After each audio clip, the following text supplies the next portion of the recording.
Hello everyone, welcome back to my mini blog. আজকে মেয়ে স্কুলে যাওয়ার পরে আমারও ওর স্কুলে যেতে হবে, তার জন্য তাড়াহুড়োটা একটু বেশি।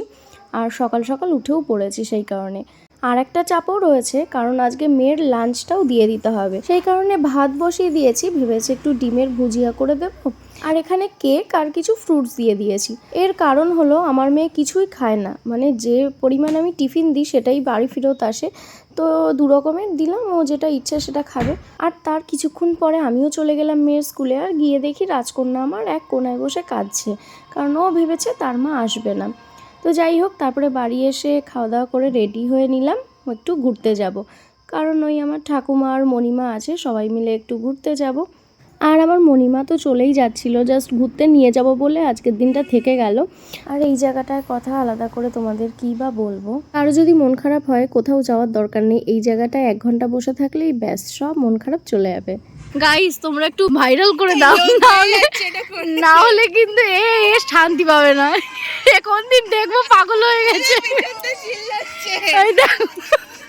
তোমরা একটু ভাইরাল করে দাও,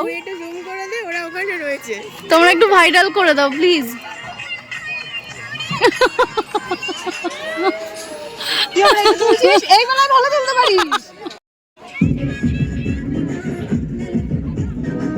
আর আমরা যখন গিয়েছিলাম প্রচুর গান বাজনা হচ্ছিল, ওখানে কোনো পিকনিক হচ্ছিল যত সম্ভব। তো তারপরে আমরা একটু ঘুরে টুরে সন্ধ্যের দিকে একটু ফুচকা খেয়ে নিলাম। আর এই ফুচকাটা দারুণ করে, জাস্ট দারুণ। আর এখানে শাশুড়ি বৌমা আর নাতির ঘরে পুতি তো ফটো তুলে নিল। এই যে আমি রিলসগুলো দিতে পারি না কেন তোমরা জানো, এত সুন্দর জায়গায় এনেছি। এই যে এক রিলস সুন্দরী আমার রিলস করতে দিচ্ছে না।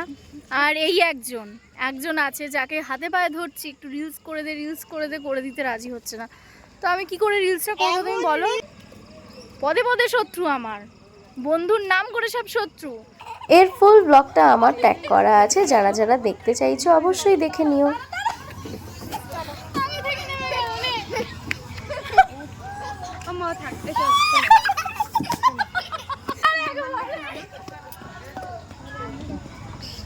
মজা হচ্ছে।